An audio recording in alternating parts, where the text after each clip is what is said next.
부모님은 항상 나보다 여동생을 더 편애하셨다. 나도 그걸 알고 있었지만 그 차이가 극심해서 부모님이 나중에 같이 살고 싶다고 하셨다. 결혼할 마음이 없었기 때문에 그렇게 될 줄 알았는데 아직은 이런 결과가 기다리고 있을 거라고는 전혀 예상하지 못했습니다. 제 이름은 미아이고 나이는 42세입니다. GRE 대학을 졸업한 이후부터 관료로 일해왔습니다. 제 스스로는 그렇게 말하지만 초등학생 때부터 늘 공부를 잘해왔습니다. 어려운, 좋아하고 지식이 빠르게 쌓인 덕분에 백과사전과 참고 자료를 읽는 습관을 갖게 되었고 시험에서는 항상 100점을 기록했고 학교 선생님들은 매번 칭찬을 해주셨지만 부모님은 저를 키울 생각을 전혀 하지 않으셨습니다. 좀 더 어린애 같아 나처럼 공부를 좋아하는 아이들은 수업을 시켜도 귀엽지 않았을까 싶다. 나는 항상 완벽하게 공부했지만 특별히 열정이 없었다. 부모님은 내가 10살이 되면 나를 지루한 아이라고 자주 불렀다. 제니퍼 언니가 태어났어요. 향할 사랑이 점점 제니퍼에게 쏟아져 어느새 집안의 공기처럼 되어버렸어요. 나는 집에 있다. 엄마 아빠 제니퍼 너무 귀여워서 내 아이예요. 당연하지. 학교에서 돌아와서 불러도 새 옷을 사줘야지 내 목소리가 들려야 하는데 반응이 없네. 완전 무시해. 내 여동생은 나한테 없는 게 다 있어. 귀엽고 매력 있어. 공부가 좀 약해도 부모님에겐 귀여웠나 봐. 부모님은 항상 나보다 10살 어린 동생을 신경 쓰시고 내 생일에도 식탁에는 언니가 좋아하는 음식들이 가득 차 있었어. 미아 보세요. 생일 선물이에요. 제가 15살 때 부모님한테 받은 선물은 분명히 어린 아이들을 위한 봉제 인형이었어요. 제가 고등학교 1학년이었을 때 왜 그런 선물을 줬나요? 생일 선물로 새 신발을 달라고 했어요. 그러자 내 옆에 앉은 여동생이 말을 하기 시작했고 그게 내가 원했던 거고 그녀는 내 손에서 인형을 빼앗아갔고 부모님도 웃으며 그녀를 바라보며 이게 제니퍼가 원했던 거야. 내가 실수했어. 그래, 우리는 부주의했어. 미안하지만 제니퍼에게 줄 수 있니? 그들이 나에게 이렇게 잔인한 말을 태어나게 했지만 이건 내 생일 선물이야. 미아 너는 고등학생이니까 인형은 필요 없지. 그렇지? 제니퍼가 원해. 미아 너야 누나한테 줘. 언니는 이런 일이 일어날 줄 알았다는 듯 희죽 웃었다. 그런 누나의 우선순위 생활에도 익숙해진 것 같아 겨우 5살밖에 된 언니에 대한 두려움도 느꼈다. 어느새 나는 이 삶을 평범하게 받아들였는데 내가 뭘 해도 칭찬받지 못했고 말을 해도 무시당했다. 나는 그런 일상을 포기했지만 공부를 게을리하지 않고 최고에 합격했다. 입시를 성공적으로 치르고 초엘리트 대학 입시에 합격했습니다. 학원도 안 다녔고 모르는 게 있으면 선생님께 여쭤봤는데 합격했다는 걸 알고 너무 기뻤어요. 열심히 공부했는데 대학에 들어가도 부모님이 칭찬을 안 해주시더라고요. 어느 대학을. 중요한 건 어디서 취직하고 얼마 버느냐가 문제라고 저한테 꿈같은 말을 던졌어요. 반면 일찍 취업활동을 시작해서 전혀 타협하지 않았다. 그 결과 과거에 합격하여 대학 졸업 후 관료가 되었다. 관료제의 아빠 엄마 나 취업 끝냈는데 정말 엄마는 여전히 무관심이셨어. 아버지는 대답도 안 하고 스마트폰 PH 만지작거리고 관료로 일할 거야. H 잠깐 관료가 무슨 짓을 한 거야? 관료라고 그때까지 전혀 보이지 않던 어머니가 문득 나를 보더니 미아가 무슨 관료인지 보셨다는 사실입니다. 아버지도 스마트폰을 멈추고 뛰어들었습니다. 응 그렇군요. 공무원 시험에 합격해서 보고할 줄 알았어요. 너희들도 그래서 오늘 왔는데 신고해도 칭찬 안 받을 줄 알았는데 기대와는 다르게 아버지 어머니가 연달아 축하해 주셨어. 미아 대단해. 관료님 너무 놀라워. 와우 항상 내가 똑똑한 아이라는 걸 알았지만 이렇게까지 잘할 줄은 몰랐어. 나도 자랑스러워. 예상치 못한 사건에 깜짝 놀랐어. 부모님이 나를 이렇게 칭찬해 주셔서 그 사실이 나에게 힘이 되었다는 게 믿기지 않았어. 직장인으로서의 자신감. 열심히 일했다. 일이 너무 힘들고 일의 내용이나 양이 이전에 경험했던 것과 비교할 수 없을 정도로 많았지만 부모님이 칭찬해 주신 일이었는데 그렇게 생각하고 필사적으로 일에 임했다. 사회인이 된 지 1년 만에 엄마한테 드물게 전화가 왔어요. 안녕 엄마 무슨 일이야오. 일은 잘 되고 있어. 날 챙겨준다고 생각하니 행복했어. 응 바쁜데 잘 지내. 왜 연락했어? 나 사실은 부탁이 하나 있는데 뭐야. 그런데 엄마가 어색하게 말을 하기 시작했어. 사실 나 요즘 몸이 안 좋아서 지금까지 하던 아르바이트도 그만뒀어. 너도 기분이 안 좋아? 뭐 괜찮으세요? 나이가 많아서 의사 선생님이 너무 무리하지 말라고 해서 물어보고 싶었어요. 미아, 지금부터 매달 나한테 돈. 수인이 돌이켜보면 해주실 수 있나요? 그냥 찢어버리고 싶었나 봐요. 돈은 나한테 줬는데 그때는 엄마가 나한테 의지해줘서 정말 행복했어. 응, 물론 난 취미가 없어서 돈을 많이 쓰지 않아. 얼마나 잘 이체해야 하나. 매일 $700를 이체하면 도움이 될 것 같아. 지금은 한 달에 $700 생활비만 조금 줄이면 감당할 수 있어. 그럼 이번 달 월급날 내 계좌로 이체해줄게. 대단해 미아, 넌 정말 듬직해. 살고 싶어. 앞으로는 너와 함께 할 테니 앞으로는 너만 믿고 있어. 우리는 가족이니까 트러블이 닥쳤을 때 서로 도와주니까 걱정하지 마. 너무 기뻐서 매일 어머니 계좌로 $700를 이체하기 시작했어. 그 다음 달부터 아버지와 여동생한테도 돈을 달라고 하기 시작했어요. 미아, 미안하지만 $350 정도 송금해 주실 수 있나요? 아버지, 왜 그러세요? 사실 제가 정말 원하는 게 어머니가 그 일을 그만두신 거 아시죠? 시간이 이르니까 돈이 부족해. 미아가 준 선물이라고 할 테니 $350만 이체해줘. 알았어. $350를 의심할 여지 없이 아버지께 이체했는데 누나였어. 미아, 우리 집이 힘들어. 시간이랑 용돈이 삭감되는데 돈 좀 주실 수 없나요? 저번에 제가 좀 드렸죠. 아직 중학생 이시죠? 요즘 중학생들끼리 친구들이랑 놀러 화장 도구 사는데 뭐 쓰세요? 돈 필요해. 알았어, 현명하겠어. 알았어. 사랑해. 미아, 눈물 나는 목소리로 호소해서 무례하게 굴지 못하고 돈 좀 줬더니 생각해보니 정말 바보 같았는데 그때 나는 가족에게 의지한다는 사실에 취해 아무것도 의심하지 않고 계속해서 가족에게 돈을 보냈고 어느새 20년이 지나서야 나는 42세가 되었고 내가 일에 전념하고 상당한 월급을 받을 수 있었기 때문에 승진하고 직위를 얻었습니다. 내 여동생 제니퍼가 몇 년 전에 결혼하여 곧 갖게 되었습니다. 나는 결혼할 마음이 전혀 없어드나 결혼식장에서 행복한 표정을 짓고 있는 누나의 모습을 보고 결혼이 멋진 걸까 하는 생각이 들었습니다. 어느 날 조금 지나서 부모님 집에 돌아갔을 때 무슨 일이 일어났는지 프로포즈를 받았어요. 미아, 제가 이런 말을 했었거든요. 그런데 내 아버지와 나는 너랑 같이 살고 싶은데 가능하면 우리 집을 지어주셨으면 좋겠어. 응, 내가 지어야 하는데 왜? 집에서 너랑 같이 살 수 없냐? 이 집이 낡아가는구나. 내 아버지구나. 그리고 저는 점점 다리와 엉덩이가 약해지고 있습니다. 앞으로는 좀 더 편한 집에서 살고 싶어요. 솔직히 부모님도 걱정이 됐어요. 부모님도 나이가 많으셨고 언니는 이미 결혼해서 이사를 가셨거든요. 어쩌면 무슨 일이 일어나기 전에 그들과 함께 사는 것이 더 나을지도 모른다고 생각했고 그들의 제안을 받아들였습니다. 알았습니다. 이전에 저축한 돈이 있습니다. 아버지와 어머니가 부모님이라고 말씀드리면 가능한 한 빨리 그것을 만들도록 노력하겠습니다. 너무 기뻐서 엄마가 이상한 조건을 추가했어요. 고마워요, 니아. 그나저나 저는 두 가족이 사는 집이면 좋겠죠. 그렇죠. 응, 그렇죠. 하지만 우리가 가족이라 할지라도 사적인 공간이 중요하다는 걸 알잖아요. 그때는 제가 배려해주는 줄 알았는데 사실은 내가 모르는 끔찍한 계획이 있었어. 2인용 집을 짓기로 결정하고 바로 시작했지. 쉬는 날 부모님과 함께 평면도를 정하고 물어봤지. 한동안 하려고 계약자에게 쉬는 날은 거의 내 집에서 보낼 뻔했다. 약 1년 후 배송 당일에 멋진 두 가족의 집이 완성되었다. 이사업체에 짐을 맡아달라고 부탁하고 향하려던 참이었다. 새집 이사한테 전화가 왔을 때 실례지만 집사람들이 그 짐은 필요 없다고 다시 가져가라는데 무슨 말이에요? 급하게 엄마한테 전화해서 안부 확인했어요. 엄마, 저거 미아가 틀려. 왜 이렇게 서두르세요? 방금 이사님한테 전화가 왔는데 짐을 돌려주라고 하더군요. 잘못된 장소로 갔나요? 엄마 밖에 나가서 확인해 보시겠어요? 다음 순간 믿을 수 없는 말이 나오더군요. 엄마 입에서 내가 거절한 거야. 뭐 잠깐 엄마 무슨 말이야. 그 애가 수고해줘서 고마워. 더 이상 필요 없어. 그 말에 내 머리가 멍해졌어. 더 이상 필요하지 않아. 그게 무슨 뜻이지?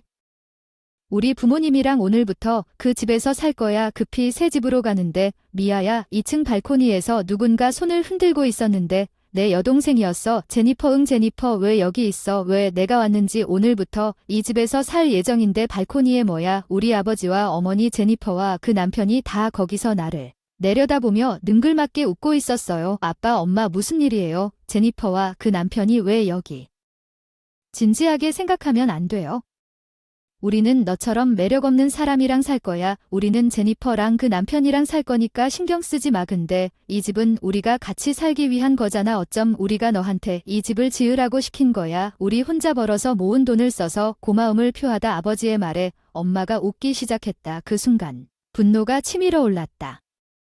내가 지은 집은 부모님이 이런 쓰신다고 생각하고 열심히 일했어요. 그동안 돈을 보내왔는데 엄마가 비웃듯이 한 그 말에 어떻게 이런 짓을 할 수가 있지? 엥, 무슨 소리야? 한 달에 $700만 내면 우리는 그 금액에 대해 당신에게 빚진 것이 없습니다. 내 여동생도 당신의 돈 덕분에 합류하고 나를 잘 도발하기 시작했습니다. 우리는 가족과 함께 즐거운 시간을 보냈습니다. 더 이상 당신의 돈이 필요하지 않습니다. 맘에 안 들면 그만하지. 도대체 뭐야? 난 절대로 용서하지 않을 거야. 철저히 부숴버릴 거야. 알았어. 그럼 기꺼이 돈을 보내지 않을게. 그렇게 말하고 내가 살던 아파트로 날아갔다. 그 사이에 상황을 설명하고 다시 살기로 했고 그 가짜 가족에게 복수하기로 했다. 그동안 연락처를 다 써서 처벌을 준비했다.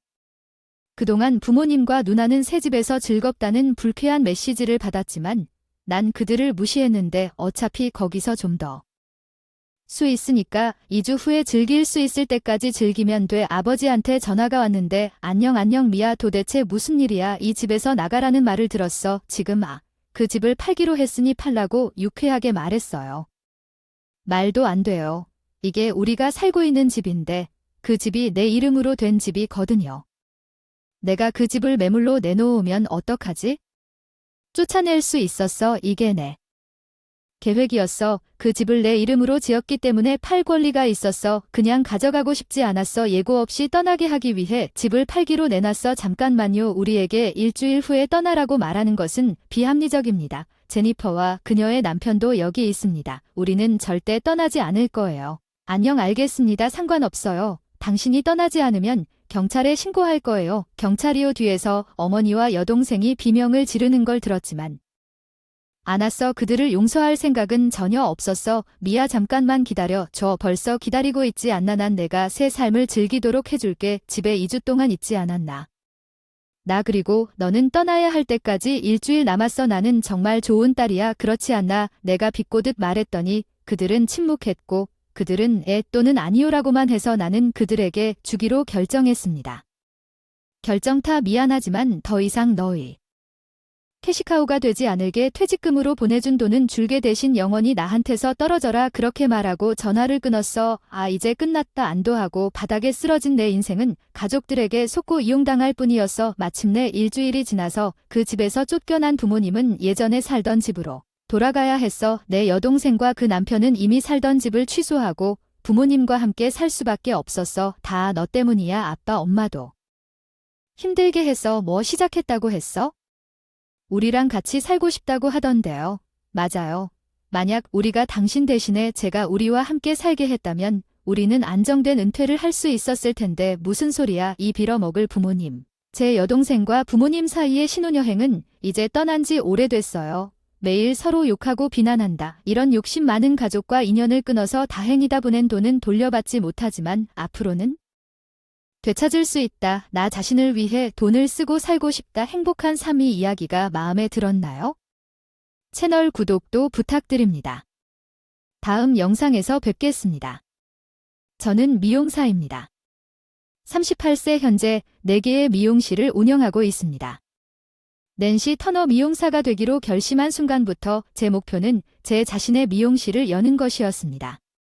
그래서 살롱은 미용학교를 졸업하고 기술을 익히는 시간이 가장 짧을 거라 생각했고 경영학을 배우면서 놀 없이 공부만 하며 꿈을 향해 좋아하는 일을 하는 것이 즐거웠고 어떤 일이 있어도 즐거웠습니다. 시간이 너무 부족해서 처음으로 살롱을 오픈하기 전에 남편을 만났는데 직원 몇 명만 모집해서 면접에 와준 사람이 그 사람이었어요. 만나서 반가워요. 저는 프랭크 터너라고 합니다. 그는 저에게 반갑게 인사를 했고 저보다 2살 어렸어요. 큰 소리로 인사하는 사람을 좋아해서 좋은 인상을 받았어요. 만나서 반가워요. 프랭크, 저는 스미스예요. 오늘 와주셔서 감사합니다. 그 안에 나만의 살롱을 갖고 싶어요. 머지않아 내가 하고 싶은 일을 결정하는데 너무 오랜 시간이 걸렸고 뒤늦게 미용학교에 진학했지만 마침내 졸업했지만 내가 가장 잘할 수 있는 일을 찾고 싶어서 일하게 되었습니다. 그때부터 미용실을 다녔어요. 학교에서 누구보다 열심히 공부했어요. 목표가 있다는 건 좋은 것 같아요. 현재 미용실에서 개점 직원을 모집하고 있어서 다른 곳은 판단해서 여기로 지원했어요. 여기서 배우고 싶어요. 당신이 어떻게 느끼는지 이해합니다. 저도 비슷한 목표를 가지고 여기까지 왔습니다. 여기에서 기술 및 관리 측면에 대해 알아보도록 하겠습니다. 오늘은 인터뷰를 마치겠습니다. 프랭크 터너, 제가 당신을 고용하고 우리 채용 정보는 다음과 같습니다.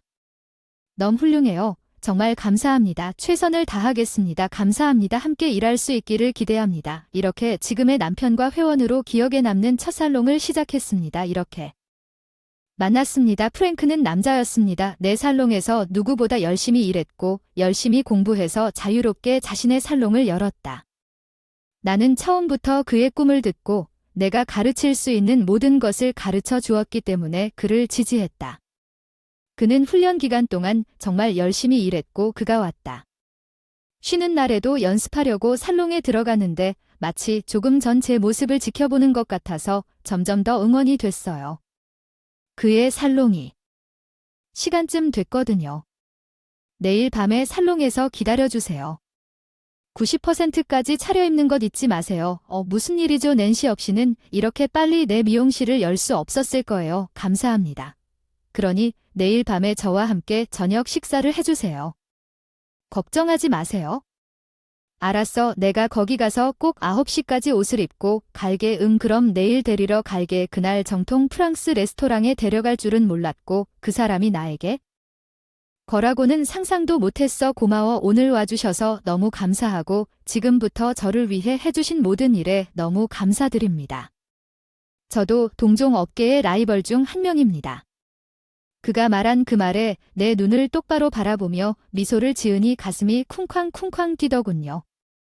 잠시 시선을 돌리고 같은 입장이 될 때까지 오랫동안 참아왔는데 같이 나갈래? 아니 사실 결혼해줘. 그래서 오늘 여기로 오라고.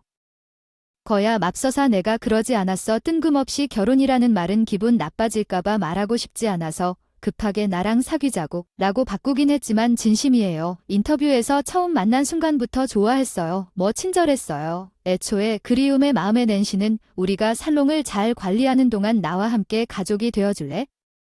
사실 아직 살롱을 3개 이상 늘릴 계획이 있어서 결혼은 생각도 못하겠어. 지금은 아이를 낳는다고 해서 꼭 되어야 하는 건 아니고 아이를 갖고 싶을 때 낳을 수 있어요. 나도 앞으로는 힘들 것 같은데 이겨내면 같이 가면 괜찮을 거라. 넌 내가 싫지? 연하남은 싫지? 나랑 사귈 기회도 없지. 그 사람은 걱정스러운 표정으로 내 얼굴을 내려다보며 내가 이번에 그 사람에게 연락하게 해주고 고맙다고 했어. 우리가 결혼을 위해 데이트를 시작한 이 말로 돌이켜보면 이것이 우리 행복의 정점이었다고 말하고. 비록 우리가 같은 산업에 종사하고 있지만 직장이 다르고 우리 둘 다 돌볼 미용실이 있고 우리가 그렇게 될 것이라고 믿었습니다. 이후 같은 가치관과 생각을 공유한 최고의 파트너들 프랭크 살롱이 궤도에 오르자 혼인신고를 했고 한 번도 해본 적 없는 살롱과 인생에 대한 계획이 많았기 때문에 함께 살 아파트도 샀다.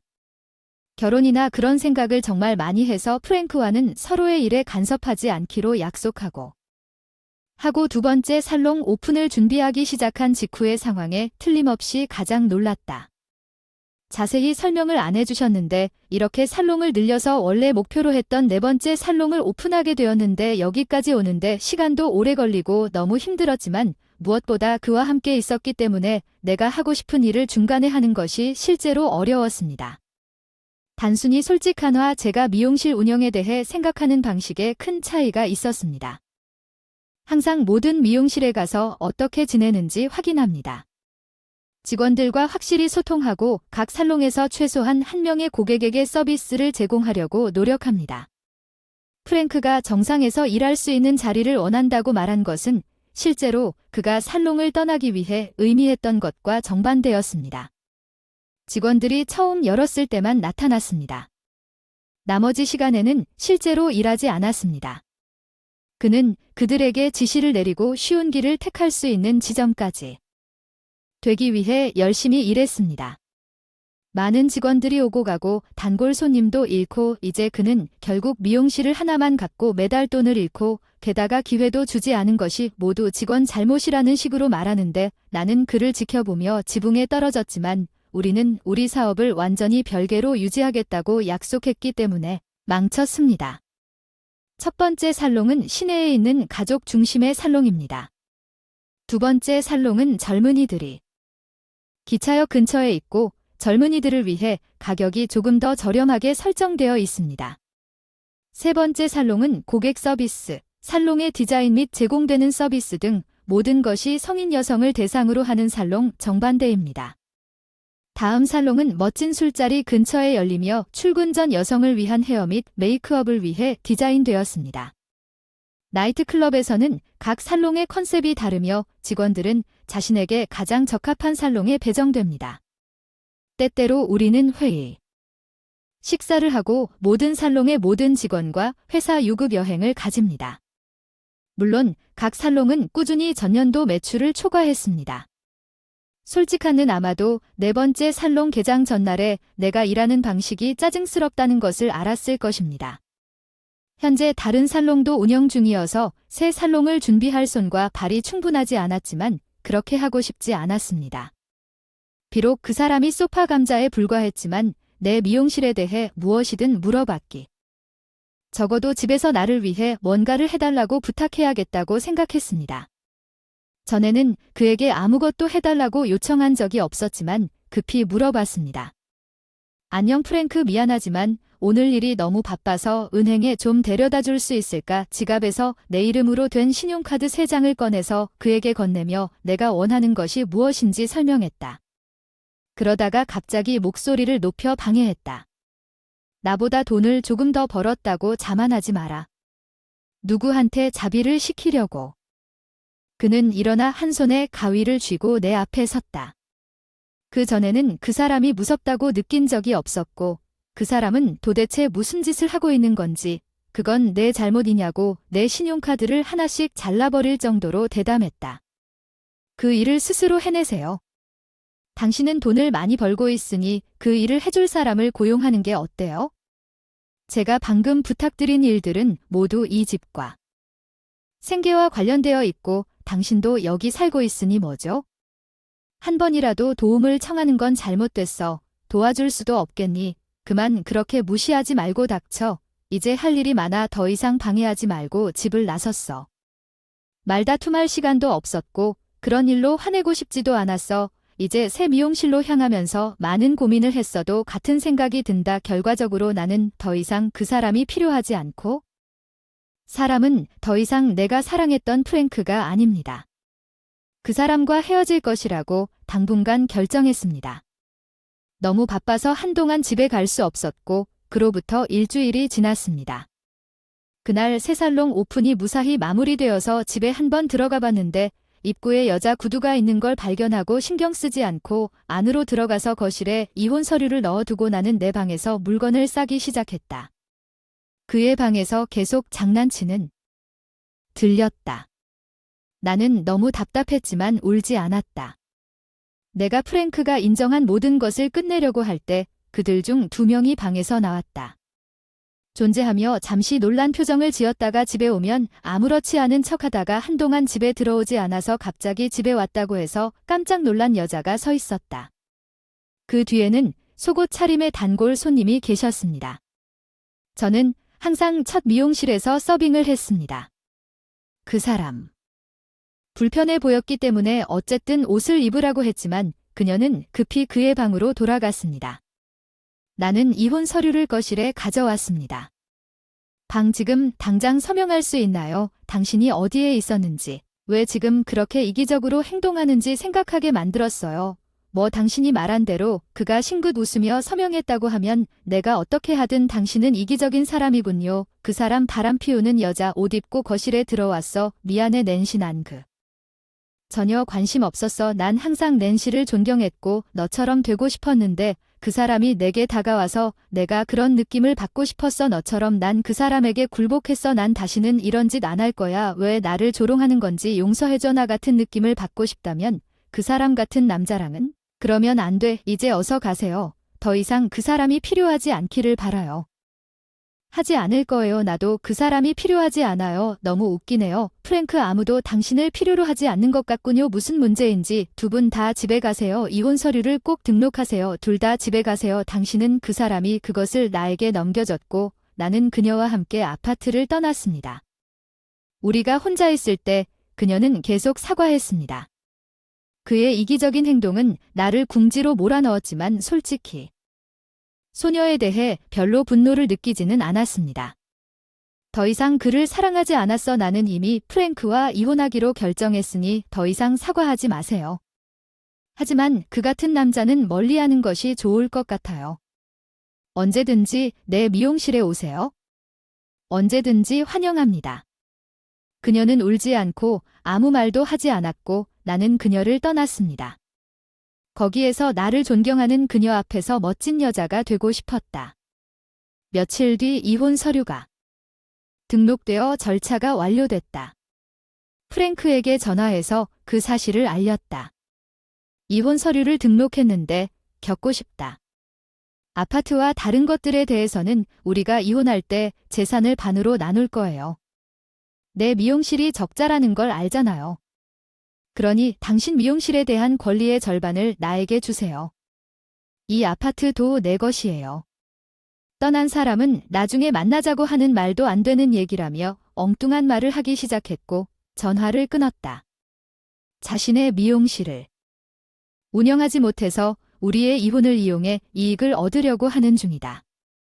진짜 멍청이니까 그 사람한테 지지 않으려고 준비했어요. 회의 당일 일이 순조롭게 진행되지 않을까봐 변호사도 데리고 갔어요. 내가 혼자 오지 않아서 놀랐어요. 오늘은 바느질 좀 하려고. 돈 중간에 포기하지 마세요. 나도 빨리 끝내고 싶어요. 아파트는 어떻게 하고 싶으신가요? 저는 여기서 더 이상 살지 않을 거예요.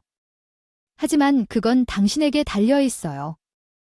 당신이 할 수 있는 한 아직 모기지가 남아있어요. 내 미용실 절반만 주면 알아서 잘 관리할 수 있어. 난 감당할 수 있으니 계속 거기 살 거야. 안타깝게도 그럴 수는 없지만 그래도 거기 사시겠어요?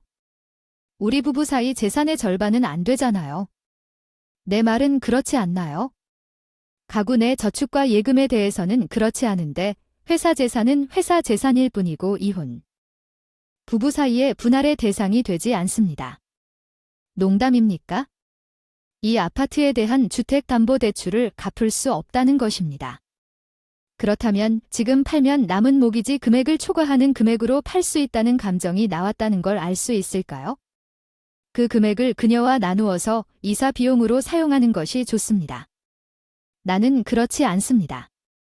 그 아파트를 떠나면서 그는 이 토론에서 완전히 경직되어 있었습니다. 그는 처음에 두 이름으로 구입한 이 아파트를 자신의 이름으로 바꾼 후 계속해서 살 것이라고 말했습니다.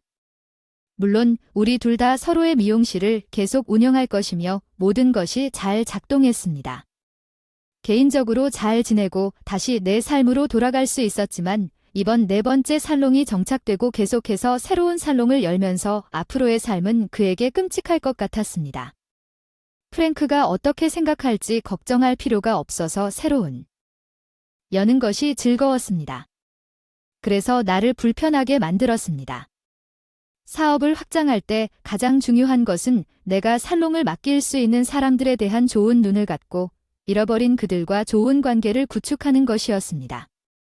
프랭크와의 일로 인해 어느 정도 자신감이 생겼고 앞으로도 또 누군가에게 배신당할 수도 있지만 제가 선택한 직원들을 믿고 두려움 없이 계속 나아갈 것입니다.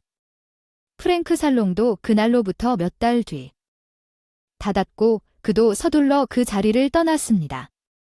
아파트는 시중에 나와 있지만 이혼 후 상태가 좋지 않아 남은 모기지보다 낮은 가격으로 팔릴 수밖에 없었습니다.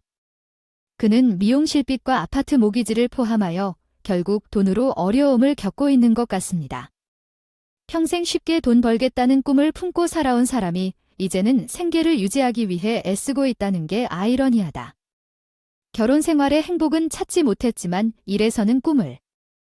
인생.